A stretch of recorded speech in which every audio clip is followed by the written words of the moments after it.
লেখাপড়ায় যেন কাল হয়ে দাঁড়িয়েছে অনার্স মাস্টার শেষ করা শারীরিক প্রতিবন্ধী সজলের। দুই পায়ে হাঁটতে না পারলেও দুই হাতে ভর করে জীবন যুদ্ধে হেঁটে চলেছেন তিনি। জন্মের পর থেকেই দুই পায়ে হাঁটতে পারেন না সজল, তবুও একটুর জন্য বুঝতে দেননি তিনি অক্ষম, কারণ হৃদয় দিয়ে সর্বদাই লড়ে গেছেন। দুই পায়ে হাঁটতে না পারলেও জীবনের কোনো মুহূর্তে থেমে যাননি তিনি, বরং প্রতিবন্ধকতা নিয়েই সফলতার সাথে লেখাপড়া শেষ করেছেন তিনি। এসএসসি 2011, এইচএসসি 2013, অনার্স 2018 আর মাস্টার্স সার্টিফিকেট রয়েছে 2019। প্রতিবন্ধী হয়ে জন্ম নেওয়ায় একটা সময় সবাই বলেছিল এই ছেলে পরিবার ও সমাজের বোঝা, দুই পায়ে এ কি করবে, কিভাবে জীবন অতিবাহিত করবে, আল্লাহ কেন বা তাকে সৃষ্টি করলো ইত্যাদি কথা। আলহামদুলিল্লাহ, না আল্লাহর উপর কোনো অভিযোগ বা কোনো আফসোস বা কোনো কিছুই আমার নাই, কারণ উনি চাইছেন হয়তো আমার অনেক কিছু হবে বা উনি আমার অনেক ভালো কিছু লিখে রেখেছেন, তাই উনি আমাকে এভাবে বানিয়েছেন।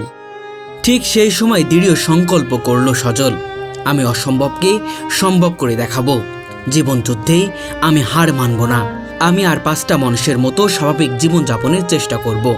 ঠিক সেই সময় তিনি শুরু করেন লেখাপড়া।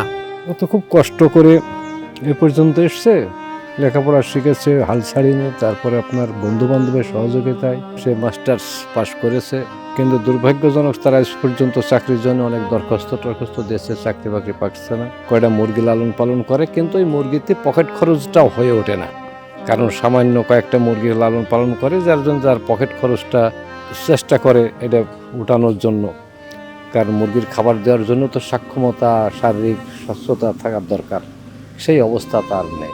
ছোটবেলা থেকেই সজলের বড় স্বপ্ন হয় সরকারি কোনো দপ্তরে একটি চাকরি করা। গরিবের সন্তান সজল তাই তো কোনো দপ্তরে চাকরির জন্য টাকা দিতে পারেননি। টাকা থাকলে হয়তো তার চাকরি হতো, কিন্তু সেই টাকাটাই তো তাদের নাই।